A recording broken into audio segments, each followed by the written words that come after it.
À Dieu pour tous ceux qui ont la paix maintenant dans leur cœur. Ayant la paix, on peut attaquer la prochaine étape. Donc, on va ensemble ouvrir la Bible dans le livre de Jacques. En anglais, James. OK? Pour tous les Anglais. James. Jacques, chapitre 4, versets 4 à 10. Et nous ferons une lecture ensuite sur 1 Pierre 5, versets 5 à 10, où j'ai remarqué qu'il y avait 2 fois les mêmes versets. Et je trouve ça intéressant. Voilà ce qu'il est écrit. Adultères que vous êtes. Ça commence fort, hein? Ça commence fort. Ne savez-vous pas que l'amour du monde est inimitié contre Dieu? Celui donc qui veut être ami du monde se rend ennemi de Dieu. Croyez-vous que l'Écriture parle en vain? C'est avec jalousie que Dieu chérit l'esprit qu'il a fait habiter en vous. Il accorde au contraire une grâce plus excellente. C'est pourquoi l'Écriture dit « Dieu résiste aux orgueilleux, mais il fait grâce aux humbles. » Soumettez-vous donc à Dieu, résistez au diable et il fuira loin de vous. Approchez-vous de Dieu et il s'approchera de vous. Nettoyez vos mains, pécheurs, purifiez vos cœurs, hommes irrésolus. Sentez votre misère, soyez dans le deuil et dans les larmes, que votre rire se change en deuil et votre joie en tristesse. Humiliez-vous devant le Seigneur et il vous élèvera. Amen. Alléluia. Et maintenant, on va prendre 1 Pierre, chapitre 5, c'est le livre qui est juste après. 1 Pierre, chapitre 5, versets 5 à 10, où il est écrit à peu près la même chose. De même, vous qui êtes jeunes, soyez soumis aux anciens. Et tous, dans vos rapports mutuels, revêtez-vous d'humilité. Car Dieu résiste aux orgueilleux, mais il fait grâce aux humbles. Humiliez-vous donc sous la puissante main de Dieu, afin qu'il vous élève au temps convenable. Et déchargez-vous sur lui de tous vos soucis, car lui-même prend soin de vous. Soyez sobres, veillez. Votre adversaire le diable rôde comme un lion rugissant, cherchant qui il dévorera. Résistez-lui avec une foi ferme, sachant que les mêmes souffrances sont imposées à vos frères dans le monde. Le Dieu de toute grâce, qui vous a appelé en Jésus-Christ à sa gloire éternelle, après que vous aurez souffert un peu de temps, vous perfectionnera lui-même, vous affermira, vous fortifiera, vous rendra inébranlable. Amen. Alléluia. On va prier le Seigneur, s'il vous plaît. Bienvenue Saint-Esprit, bienvenue à toi. Merci de nous guider maintenant dans ta parole et qu'elle pénètre nos cœurs et accomplisse ce pourquoi elle est envoyée. Au nom de Jésus. Nous lions toute pensée contraire dans le nom de Jésus-Christ et nous proclamons la victoire du Saint-Esprit dans chacune de nos vies. Au nom de Jésus. Amen. Alléluia. Le titre de ce message, c'est « Bénéficier de la puissance de la grâce ». Et quand on lit ces 2 textes, on voit qu'il y a une relation entre l'orgueil, l'humilité et la grâce. Dans les 2 versets qu'on a lus, les 2 passages. La grâce, c'est quoi? C'est une faveur qui est imméritée et qui libère la puissance de Dieu sur nos vies. La grâce est une faveur imméritée de Dieu qui libère la puissance de Dieu sur notre vie. Elle est en liaison directe donc avec la libération de la puissance de Dieu sur nous. Et c'est ce que le Saint-Esprit nous explique par un homme qui s'appelle Paul dans 2 Corinthiens chapitre 12 verset 10 où il dit « Ma grâce te suffit, car ma puissance s'accomplit dans la faiblesse. Je me glorifierai donc bien plus volontiers de mes faiblesses, afin que la puissance de Christ repose sur moi. » Voulez-vous que la puissance de Christ repose sur vous? Et l'auditoire entier dit « Amen ». Voulez-vous vivre de sa puissance? Voulez-vous connaître sa puissance? Eh bien, pour cela, il y a un chemin par lequel nous avons besoin de passer. Ici, Dieu parle à Paul, qui réclame l'exaucement de sa prière. Il a une écharde dans la chair et il dit, Seigneur, viens me délivrer de cette écharde. Mais Dieu lui fait comprendre, non, man, c'est pas comme ça que ça fonctionne. Il y a un chemin sur lequel tu dois passer. C'est un chemin qui est un chemin de souffrance, mais nécessaire pour ta vie. Et si tu passes par là, c'est parce que je t'aime. Est-ce que vous êtes convaincus ce matin que Dieu vous aime? Je pense, parce que tout à l'heure, vous avez crié que Dieu était bon. Vous vous en rappelez au moins? Ok? Vous avez crié que Dieu est bon, et si Dieu est bon, c'est parce qu'il nous aime donc. Amen. Et les chemins qu'il a pour nous, même s'ils ne nous plaisent pas, ils sont bons pour nous, parce que Dieu est bon. Et il sera toujours bon. Ma grâce te suffit. Le verbe suffire, en grec, archéo, signifie exactement posséder une force inépuisable. Posséder une force inépuisable. On peut donc dire, Dieu peut donc dire, ma grâce possède une force inépuisable. Car ma puissance s'accomplit dans la faiblesse. Ma grâce est une source de force inépuisable, car ma puissance s'accomplit dans la faiblesse. La grâce de Dieu pour nous est une source de force inépuisable. Et il est important ce matin que nous puissions puiser à cette source. Amen. Nous voulons que la puissance de Dieu se manifeste en nous. Quand on est guéri, miraculeusement, comme l'a vécu Mireille, comme l'a vécu Monique, c'est la puissance de Dieu qui se manifeste. C'est l'amour et la puissance de Dieu qui vient dans notre corps et qui fait ce que nous ne pouvons pas faire. Amen. Et donc, nous voulons bénéficier de cette grâce ce matin, de cette puissance. Ma puissance s'accomplit dans la faiblesse. Le mot puissance, c'est le mot dynamis en grec, et il est employé dans Actes chapitre 1er, verset 8, quand Jésus fait une promesse à ses disciples. Il leur dit, mais vous recevrez une puissance, le Saint-Esprit venant sur vous.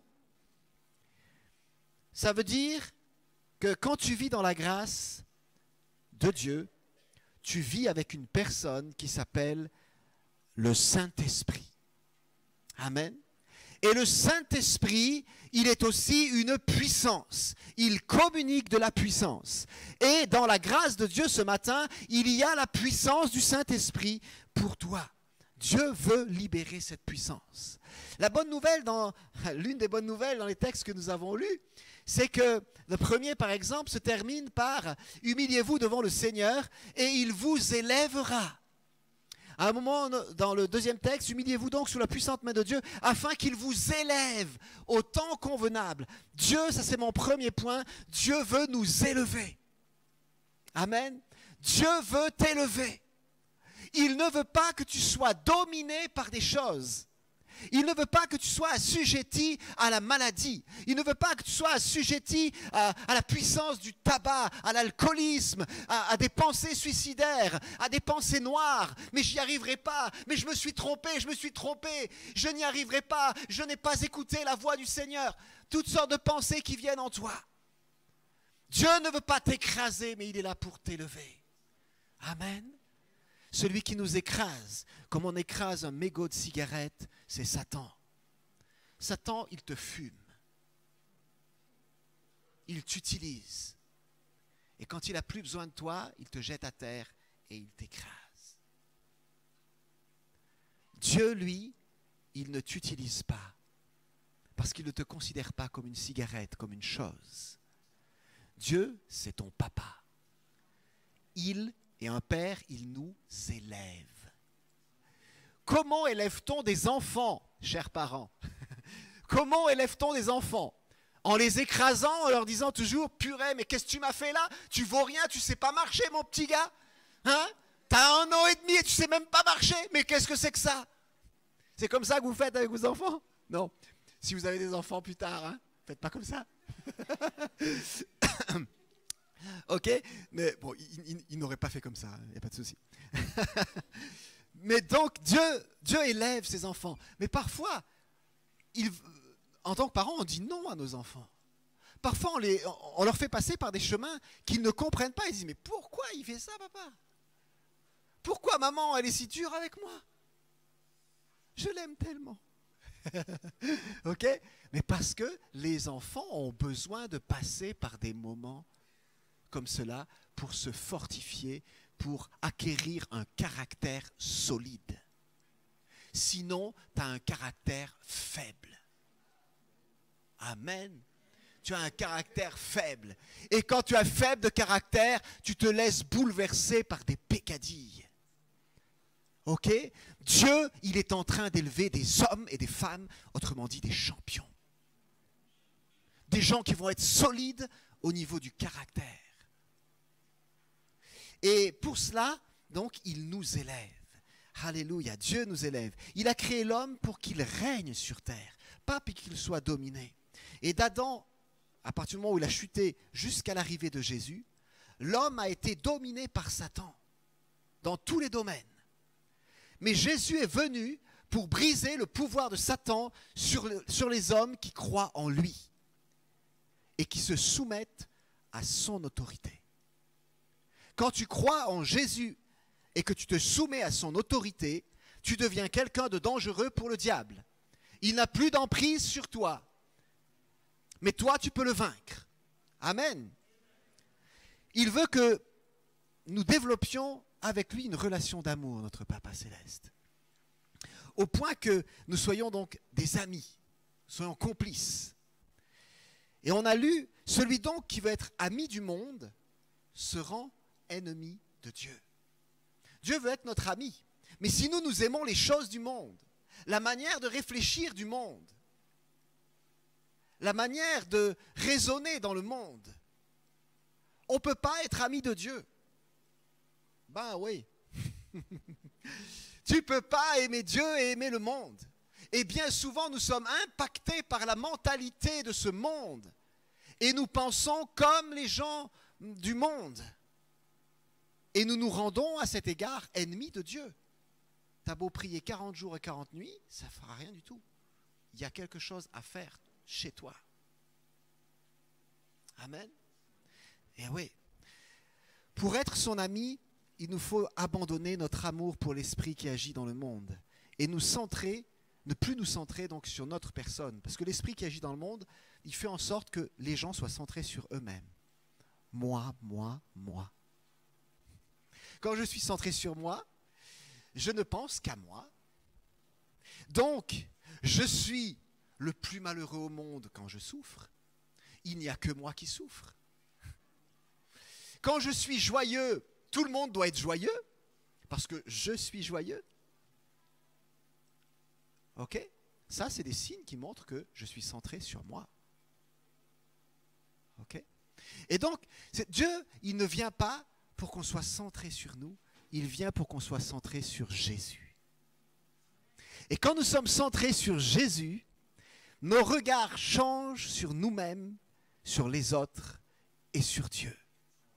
Nous découvrons que Dieu est bien meilleur et bien plus grand, bien plus amour que ce que nous pensions. Notre regard est transformé. Nous ne sommes plus dans l'amour des richesses ou dans la séduction, mais nous sommes dans l'amour de Dieu. Alors tout cela, ça peut paraître difficile, mais il faut savoir que Dieu lui-même a pourvu pour que nous trouvions la force d'abandonner cette mentalité. Et cela pour notre bien. C'est marqué, nous l'avons lu, il accorde au contraire une grâce plus excellente. C'est pourquoi l'Écriture dit, Dieu résiste aux orgueilleux, mais il fait grâce aux humbles. La bonne nouvelle, c'est qu'il nous accorde une grâce excellente. Quelle est cette grâce excellente? Dieu veut nous élever et la grâce excellente pour le faire, c'est mon deuxième point avec vous aujourd'hui, c'est que Dieu résiste aux orgueilleux et qu'il donne sa grâce aux humbles. La grâce, c'est que Dieu résiste à l'orgueil. Dieu résiste aux orgueilleux. C'est ça la grâce. Oh, ben, tu peux me dire, tu parles d'une grâce. Quelle grâce! Ouais. Dieu résiste aux orgueilleux. Dieu me résiste. Dieu ne fait pas comme je veux. Dieu ne pense pas comme je pense. Dieu n'exauce pas mes prières et mes désirs les plus profonds. Dieu me résiste. Voici la grâce. Pourquoi Dieu résiste aux orgueilleux? Il s'oppose à eux, il s'oppose à l'accomplissement de leurs projets, il s'oppose à l'accomplissement de leurs idées. En quoi est-ce que cela est une grâce? C'est une grâce en ce que Dieu cherche des hommes et des femmes qui vont penser, parler et agir comme lui. Amen. Il veut révolutionner ma manière de penser, de parler et d'agir. Il veut que je m'aligne sur ses principes de vie et que je vive ma vie selon ses critères. En effet, Dieu cherche, par cette résistance, à briser nos raisonnements qui sont faux. Par exemple, notre conception de la grandeur est bien souvent totalement opposée à celle de Dieu. Ce que Dieu appelle grand, bien souvent, nous considérons que c'est petit. Et, comme dirait quelqu'un, inversement proportionnel, ce que nous appelons petit, Dieu l'appelle souvent grand. Il faut qu'on change de mentalité, mes frères et sœurs. Parce que dans le monde, tout ce qui fait waouh, on dit c'est grand. Mais Dieu n'est pas dans le waouh. Vous vous rappelez le prophète Élie, alors qu'il est dans la grotte, il y a plusieurs manifestations de waouh. Le tonnerre, le feu, ce qui fait du bruit, ce qui en jette. Dieu n'est pas dans le waouh. Par contre, il est dans le doux murmure, léger. Ça n'en jette pas. Ça ne se voit pas. Ça ne fait pas beaucoup de bruit. Mais Dieu est là. Dieu est là. Un exemple. Vous aimez les cascades? Comme les chutes du Niagara, là. Les cascades comme ça, hein, d'un fleuve. Ça inspire quoi? Ça inspire une puissance de vie. Il y a une puissance extraordinaire dans une cascade. Il y a de la beauté, mais il y a aussi de la puissance qui est là. Si nous remontons la cascade et que nous arrivons à un endroit où le fleuve de cette même cascade devient juste un petit filet d'eau, pas plus large que mon rikiki. Il sort de terre. Dans ce petit filet d'eau, y a-t-il de la puissance? Y a-t-il de la puissance? Il y a de la puissance. Y a-t-il de la vie? Il y a de la vie.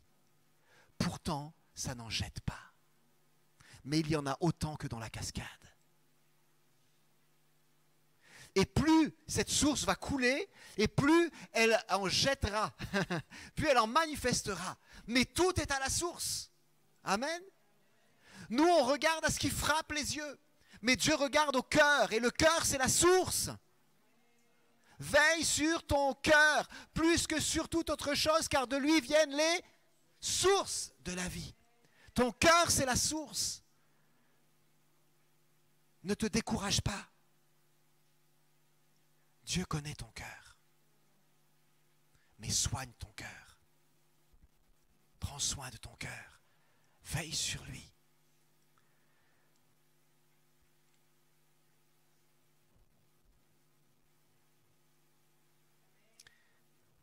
Tout à fait. C'était une parole importante. Alléluia. Nous avons besoin de comprendre toutes ces choses-là et bien plus encore. Dieu nous résiste et c'est une grâce. Et nous avons besoin de le comprendre, de l'assimiler et de le proclamer. Quand tu arrives à le dire avec vérité, quand tes paroles sont en accord avec ce que ton esprit a reçu, là, il y a une puissance importante qui se dégage. Parce que beaucoup de fois, nous disons des choses avec notre bouche, mais nous ne l'avons pas reçu dans l'esprit. Et ça n'a aucune puissance. Tu peux dire à quelqu'un, je te pardonne, je te pardonne, je te pardonne, je te pardonne. Mais si dans ton cœur, il n'y a pas d'écho, tu ne l'as pas pardonné. Il faut d'abord que tu entendes la voix de Dieu et ensuite que tu déclares. Amen. C'est très important ça. Très important. Dieu nous résiste, c'est une grâce.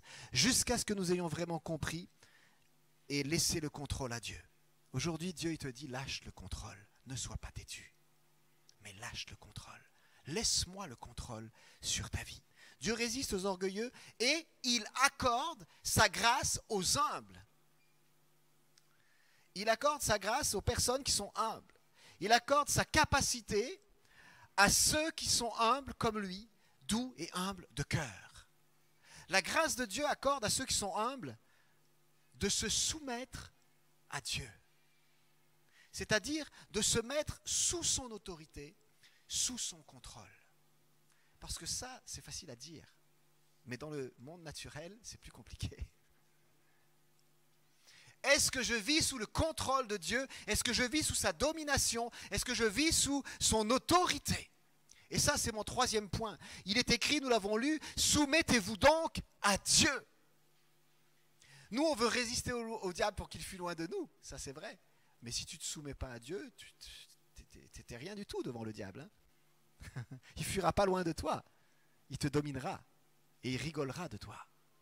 La première chose, c'est soumettez-vous donc à Dieu. Alors comment vais-je me soumettre à Dieu? Nous avons lu tout à l'heure, nous avons la clé dans la parole. Il est écrit, humiliez-vous donc sous la puissante main de Dieu afin qu'il vous élève au temps convenable. Nous nous rappelons que Dieu veut nous élever au temps convenable. Il y a un moment où Dieu va t'élever, mais ce n'est pas encore le moment. Mais il y a un moment où ça va se faire. Et pour cela, la clé, c'est que tu te soumettes à Dieu, que tu t'humilies. Humiliez-vous. C'est-à-dire que ce n'est pas quelqu'un qui doit le faire pour toi. C'est toi qui dois le faire. Tu es responsable. Je m'humilie devant toi, Seigneur. Je me mets sous ta puissante main. Je me place sous ton autorité. Je me place sous ton contrôle, afin que tu puisses faire avec moi tout ce que tu veux et que je puisse dire oui et amen à tout ce que tu dis, même si ça ne me plaît pas. Ça passe moins, ça. Hein? Ça pique. C'est comme les roses. Hein? Les roses, c'est beau, mais il y a des ronces. Hein? Ok? Mais dans la parole de Dieu, tu ne peux pas enlever ce qui pique. Ok? Il faut prendre la rose et tout le rosier. D'accord? C'est important. Dieu veut que je m'humilie sous sa puissante main. Comment m'humilier? Il est écrit, approchez-vous de Dieu et il s'approchera de vous. La première part, c'est la mienne. Je m'approche de toi, Seigneur, et alors tu vas t'approcher de moi. Il va y avoir une communion là. Ensuite, il dit, nettoyez vos mains, pécheurs. C'est à moi de le faire. Purifiez vos cœurs. C'est encore à moi de le faire. Hommes irrésolus, sentez votre misère. Soyez dans le deuil. C'est encore à moi de le faire, volontairement. Je veux être dans les larmes. Que mon rire se change en deuil. C'est à moi de le faire, ça. Et votre joie en tristesse. Humiliez-vous devant le Seigneur, et encore une fois, et il vous élèvera. Quand je viens dans la présence de Dieu, est-ce que je viens avec l'air fier ou est-ce que je viens avec humilité? Ah, c'est mieux, hein? C'est vrai, c'est vrai. Comment s'humilier? Nous avons aussi une parole dans ce passage qui nous montre comment s'humilier. Dieu veut qu'on soit soumis donc à lui, mais se soumettre à Dieu. Vous savez que la réalité, c'est sur la terre comme au ciel. Dieu veut qu'il en soit sur terre comme au ciel. Si je me soumets à Dieu dans le ciel, je me soumets à l'autorité, donc je me soumets à l'autorité sur terre. Il n'y a aucune personne qui peut dire « je suis soumis à Dieu » si elle n'est pas soumise aux autorités. Ce n'est pas possible. Et donc Dieu nous a aidés. Pour que nous puissions nous soumettre à lui, il a mis des autorités autour de nous. Pour que nous puissions comprendre qu'on a besoin de se soumettre à Dieu. Et donc se soumettre à une autorité, c'est se soumettre à un professeur. C'est se soumettre à un maire. C'est se soumettre à un ministre. C'est se soumettre à un président. C'est se soumettre à des responsables d'église. Et c'est d'ailleurs la parole qui est dans ce passage. Il dit tout simplement, soyez soumis aux anciens.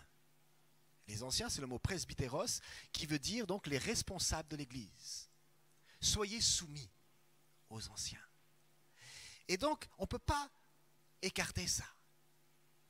Ensuite, on se soumet à Dieu, donc on obéit à ce qu'il dit, on lui laisse le contrôle. Et il y a cette parole que nous avons lue aussi qui dit « Déchargez-vous sur lui de tous vos soucis, car lui-même prendra soin de vous. » Amen. Ne garde plus de soucis. Tu n'as des soucis que quand tu es au contrôle. Mais quand tu n'es plus au contrôle, tu n'as plus de soucis parce que lui, il n'en a pas. Dieu n'a pas de soucis. Ok, il est dans la paix. Yes. Yes, Noélis. Yes. Ok. Donc, il n'a pas de soucis. Il n'a pas de soucis. Alléluia. Laisse le contrôle au Seigneur. Laisse le contrôle. Laissons le contrôle au Seigneur. Parce que moi, je dois vous dire que parfois, j'ai des soucis. Dieu il est en train de me dire, Jean-Paul, laisse-moi le contrôle. C'est important que je lui laisse. Amen. Quand tu as des soucis et que ça persiste, c'est que c'est toi qui es au contrôle. Lâche cette situation au roi. Amen. Et alors, des belles choses vont s'accomplir. Quand je m'humilie, je suis sous la puissante main de Dieu. Et donc, le diable ne peut pas me toucher. J'appartiens à Dieu et j'agis donc sous son autorité. Je reçois alors les capacités de Dieu. Et l'une des capacités que je vais recevoir, c'est celle de résister au diable pour qu'il fuit loin de moi. Quand je me soumets à Dieu, je reçois cette capacité de lui résister. Nous l'avons lu. Résister au diable et il fuira loin de vous. Amen. Une autre parole que nous avons lue dans le verset 8 et 9, « Votre adversaire le diable rôde comme un lion rugissant, cherchant qui il dévorera. Résistez-lui avec une foi ferme, sachant que les mêmes souffrances sont imposées à vos frères dans le monde. » Je vais résister au diable. Comment? Avec une foi ferme. Amen. Le témoignage de Mireille tout à l'heure était très intéressant. Elle a prié contre la maladie qu'elle avait. Et elle a prié avec persévérance. La persévérance est une marque de foi et de fermeté. Avec une foi ferme, elle a prié. Vous savez que l'allus valgus, donc c'est comme une bosse que vous avez, c'est de l'os qui a poussé, c'est une bosse. Et elle a prié jusqu'à ce qu'elle n'ait plus mal et que la bosse ait disparu. Ça, c'est un miracle fabuleux que Dieu a fait là. Amen. Et Dieu a fait cela parce qu'il y a eu une foi ferme. Elle a résisté au diable avec une foi ferme. Et je voudrais que vous disiez à votre voisin, ça, c'est pas que pour Mireille.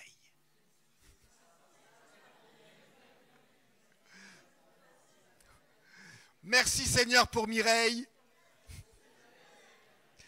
mais c'est aussi pour moi. Et toi. Alléluia. Résister par grâce, par le moyen de la foi et donc dans l'obéissance. Quand tu te soumets à Dieu, tu reçois cette capacité de résister au diable pour qu'il fuit loin de toi. Et tu reçois aussi une autre capacité, c'est celle de souffrir pour la gloire de Dieu, afin d'être rendu inébranlable. Amen. Être rendu inébranlable. Nous avons lu tout à l'heure le dernier verset, « Le Dieu de toute grâce, qui vous a appelé en Jésus-Christ à sa gloire éternelle, après que vous aurez souffert un peu de temps, vous perfectionnera lui-même, vous affermira, vous fortifiera et vous rendra inébranlable. » Alléluia. Après que vous ayez souffert. Donc la souffrance fait partie du programme. Mais ce n'est pas le but. Le but, c'est que tu sois rendu inébranlable. Amen. Et avant d'être rendu inébranlable, c'est marqué, il te perfectionnera. Littéralement, il te redressera, il te complétera de telle manière que tu sois, littéralement, c'est marqué, faire de quelqu'un ce qu'il doit être. Autrement dit, tu n'es pas encore complet. Tu n'es pas encore fini. C'est encourageant, hein? Mais donc le Dieu de grâce vous a appelé à sa gloire, il va t'élever. Et quand tu auras souffert un peu de temps, il te complétera. Il te finira. Tu seras une œuvre achevée pour sa gloire. Amen. Il veut te compléter. Et c'est humiliant pour moi de réaliser que je ne suis pas complet. Je ne suis pas complet dans plusieurs sens. Déjà parce que je suis un homme. Je suis juste une moitié. Je suis complet quand ma femme m'accompagne. Amen. Et puis, deuxièmement, je ne suis peut-être pas complet parce que j'ai raté des saisons dans ma vie. J'ai voulu aller plus vite que la musique, ou la vie ne m'a pas fait de chance, j'ai pas eu de chance, et j'ai pas eu un père, j'ai pas eu une mère, j'ai pas eu ci, j'ai pas eu ça. Peut-être que je ne suis pas complet à cause de ça. Mais le Seigneur va me compléter. Amen. Il va me rendre complet. Il va me finir. Alléluia, sa grâce déborde pour ça. On peut traduire aussi ce mot par raccommoder ce qui a été abîmé. Le Seigneur te donne cette grâce ce matin de raccommoder ce qui a été abîmé dans ton cœur, dans ton âme. Il te perfectionnera, il t'affermira, c'est-à-dire il va te rendre stable et constant. Tu ne seras plus un frère yo-yo. Vous savez, les frères et sœurs yo-yo, hein? Ça va super bien, ça va super mal. Ça va super bien, ça va super mal. Je m'engage un peu, je ne m'engage plus. Je m'engage un peu, je m'engage plus. Je m'engage beaucoup et je m'engage plus du tout. Ok? Voilà, l'onction yo-yo. On n'en veut pas de celle-là. Hein? Ok? Mais il veut nous rendre constants. Constants. Je m'engage et progressivement j'avance. J'avance, j'avance, j'avance. Amen. Alléluia. Il me perfectionnera, il m'affermira, il me fortifiera, il va nous rendre forts. Là où je suis faible, Dieu va me rendre fort. Je me glorifierai, dit Paul, bien plus de mes faiblesses, afin que la puissance de Dieu repose sur moi. J'ai tout à gagner ce matin à reconnaître mes faiblesses. Et ensuite, il me rendra inébranlable. Ça, c'est quelque chose de très fort. Littéralement, c'est il va m'établir et poser le fondement. Amen. Tu as raison, ma fille. Amen. Il va poser le fondement. Alléluia. Elle est vraiment inspirée ce matin. Alléluia. Amen. Il pose le fondement, il te rend inébranlable. De manière à quoi? De manière à ce qu'on puisse construire. Parce que Dieu, il ne vise pas juste ta vie. Il voit plus loin. Nous, on regarde juste à notre petite vie. Mais la Bible dit que nous sommes des pierres vivantes. Et une pierre vivante toute seule, elle ne sert pas à grand-chose.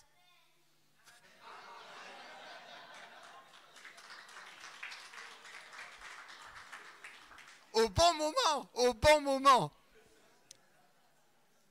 La prochaine fois, c'est elle qui prêche. Ok? Alléluia. Gloire à toi, Jésus. Gloire à toi.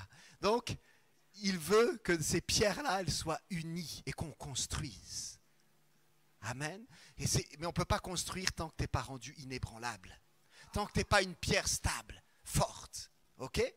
Alors, j'aimerais qu'on prenne pour terminer juste l'exemple d'un homme dans la Bible qui a dû passer par ce chemin et qui, grâce à ce chemin-là, a saisi la guérison de son corps et l'entrée du royaume dans sa nation. Cet homme s'appelle Naaman.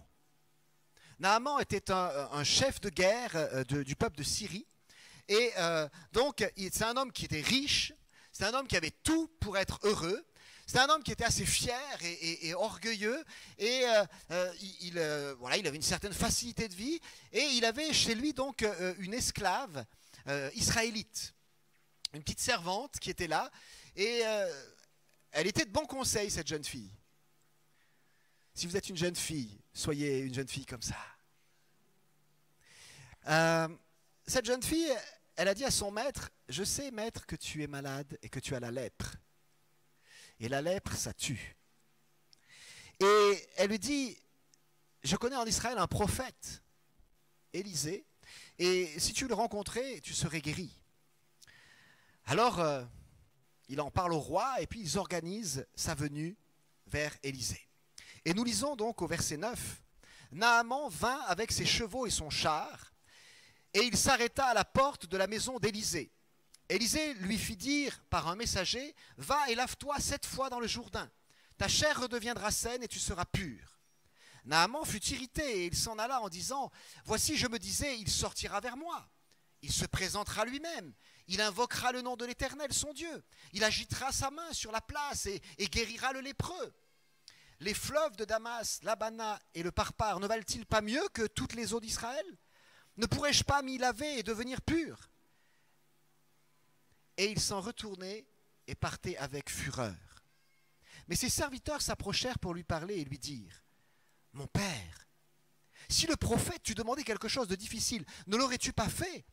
Combien plus dois-tu le faire ce qu'il t'a dit? Lave-toi et tu seras pur. » Il descendit alors et se plongea 7 fois dans le Jourdain, selon la parole de l'homme de Dieu, et sa chair redevint comme la chair d'un jeune enfant, et il fut pur. Amen.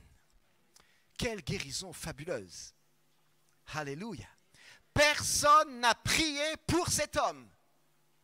Personne n'a posé sa main à l'endroit où il y avait la lèpre. Cet homme est arrivé, c'est le général de l'armée de Syrie. C'est pas n'importe qui. Il vient avec tous ses chars, il vient avec des trésors pour payer l'homme de Dieu. Il y a toute une richesse qui est là. Il a un certain statut. Et quand Élisée l'accueille, il ne sort même pas de la maison. Il envoie son serviteur.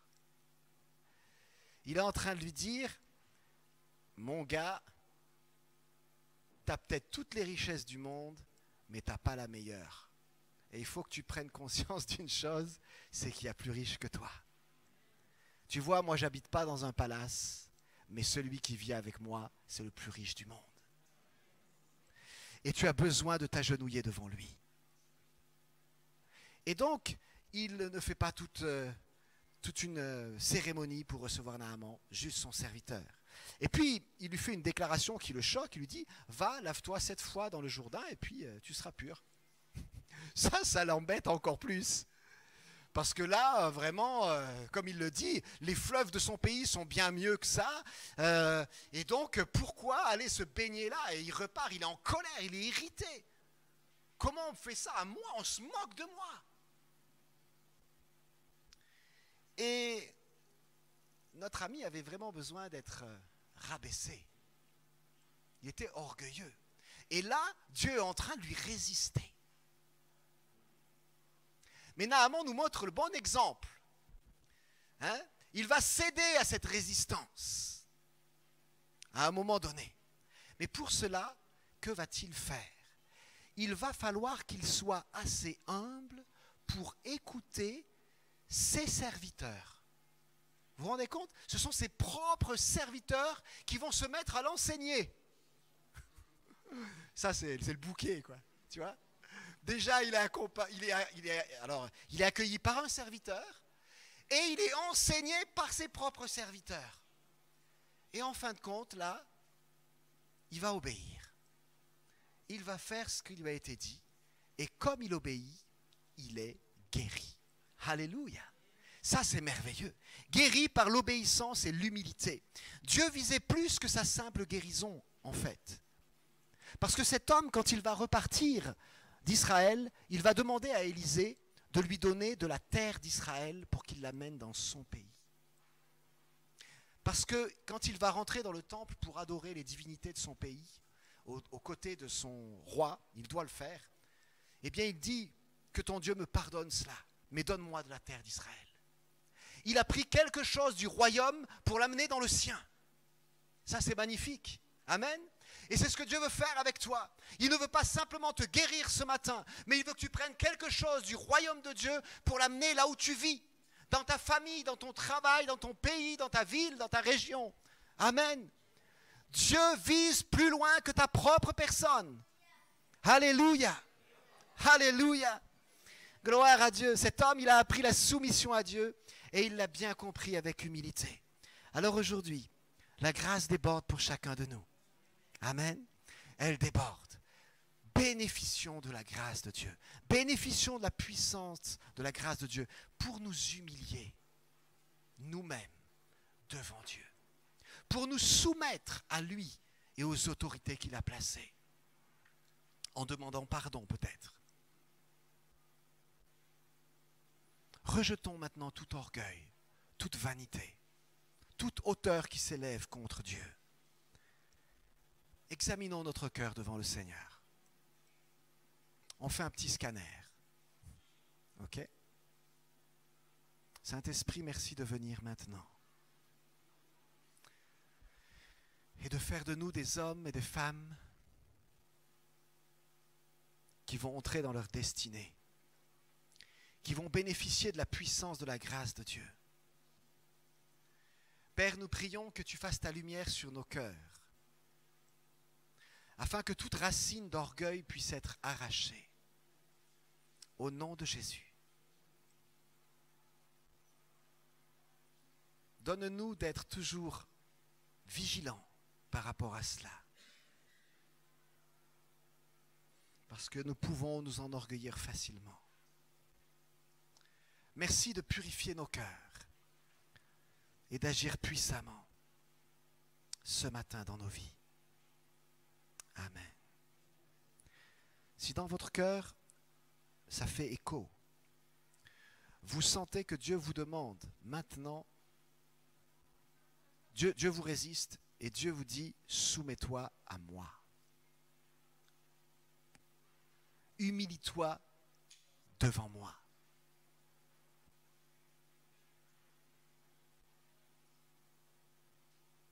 Et je libérerai en toi ces capacités. Je t'affermirai, je te perfectionnerai, je te fortifierai et je te rendrai inébranlable. Si tu sens que tu dois lâcher le contrôle ce matin, j'aimerais vraiment prier pour toi.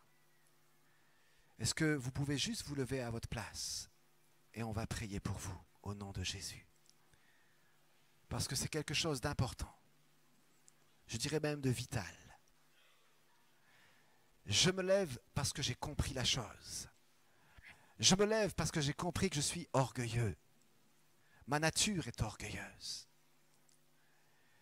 Je me lève parce que j'ai besoin d'être délivré. J'ai besoin d'être une personne humble. Seigneur, nous voici devant toi.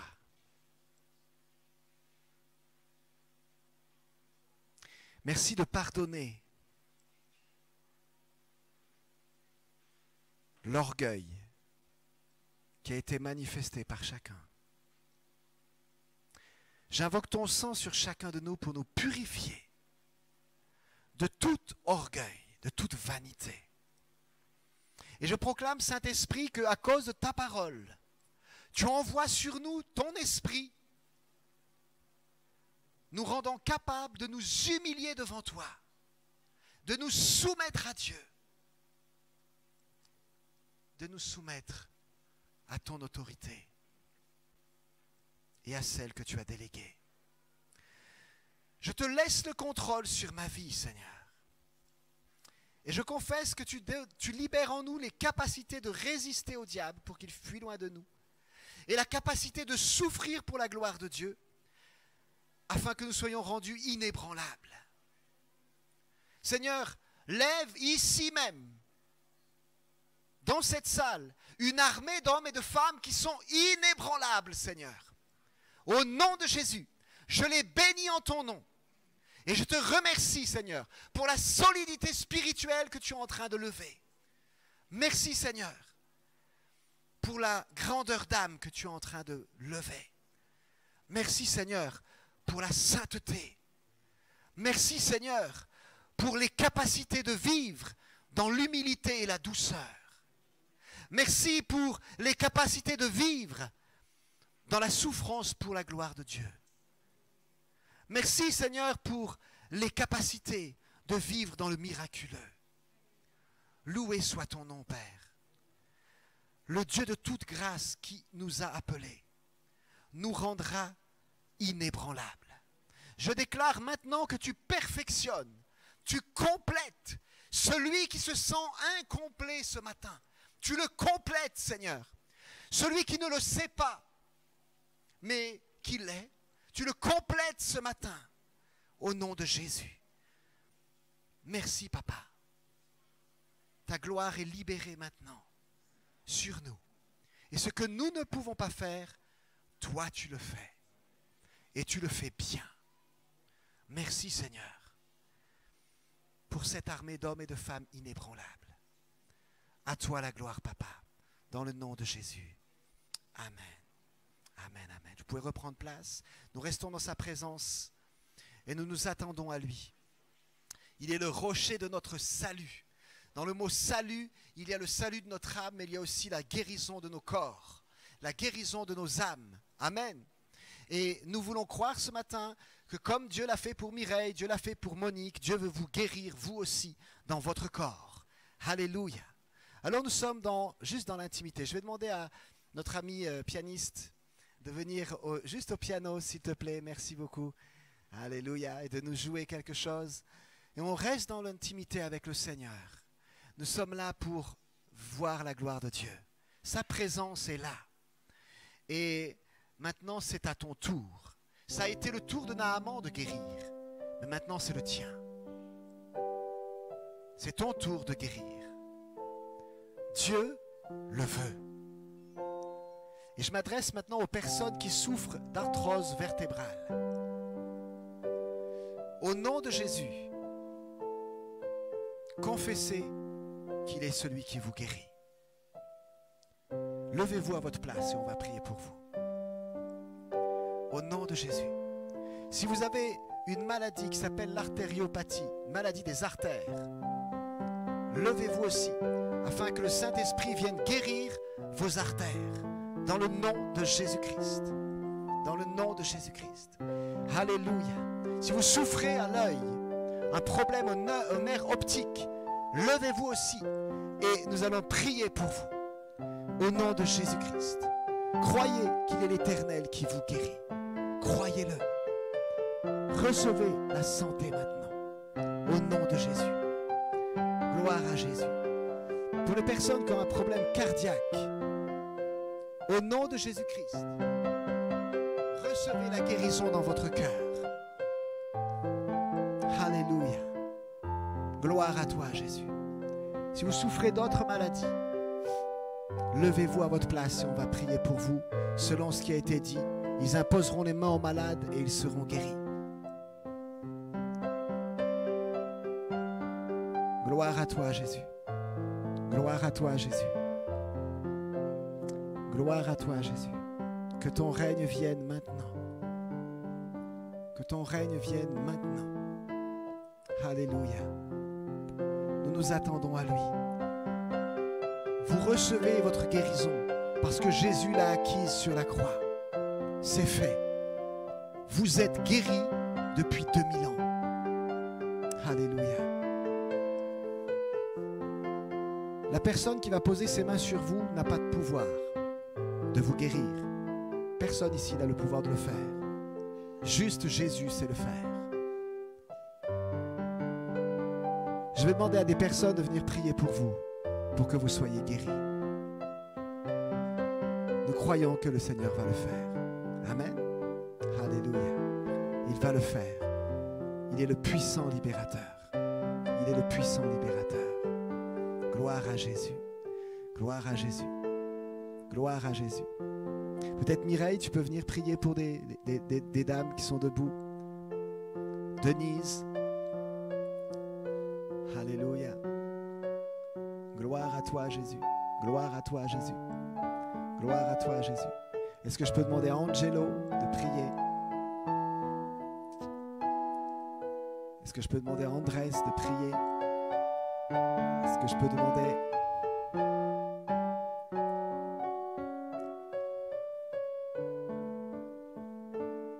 voilà, vous priez simplement pour les gens qui sont debout.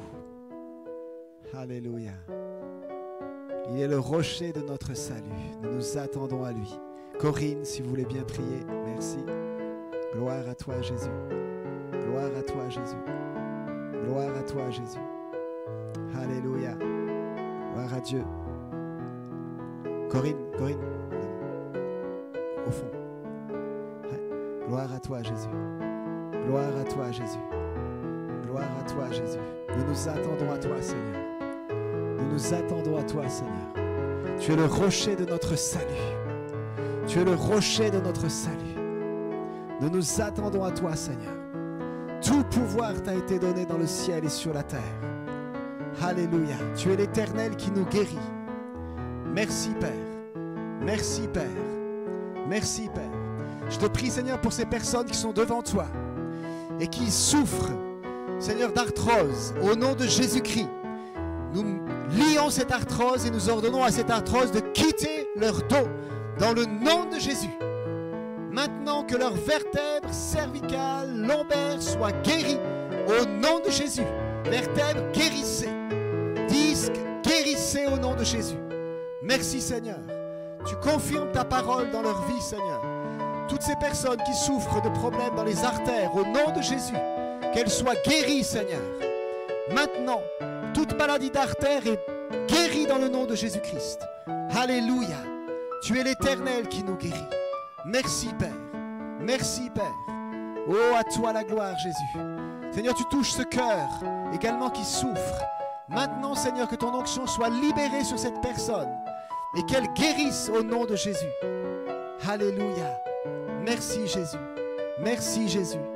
Merci, Jésus. Merci, Jésus. Merci, Jésus. Oh, alléluia. Tu es l'Éternel qui nous guérit. Tu es l'Éternel qui nous guérit.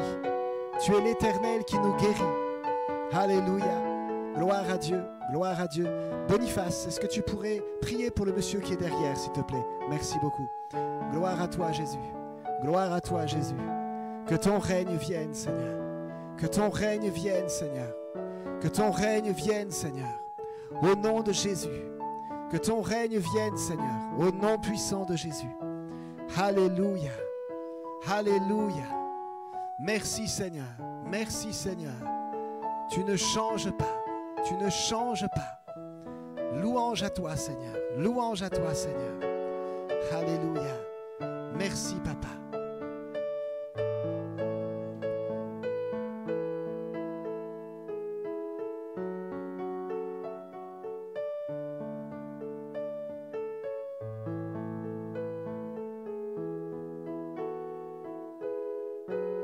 Toi, Jésus. Amen, amen, amen. Gloire à Jésus, gloire à Jésus. Alléluia. Merci, Père. Merci, Père. Merci, Père. Gloire à Dieu. Si vous avez des problèmes aux pieds, croyez que Jésus-Christ vous guérit maintenant, au nom de Jésus. Quelle que soit la douleur que vous ayez dans le pied, au nom de Jésus-Christ, guérissez. Amen. Amen, amen. Gloire à toi, Jésus. Gloire à toi, Jésus. Gloire à toi, Jésus. Gloire à toi, Jésus. Gloire à toi, Jésus. Viens, Saint-Esprit. Viens, Saint-Esprit. Viens, Saint-Esprit. Viens, Saint-Esprit. Viens, Saint-Esprit. Mireille, je crois qu'il faut prier au fond pour Florine. Alléluia. Gloire à toi, Jésus. Gloire à toi, Jésus.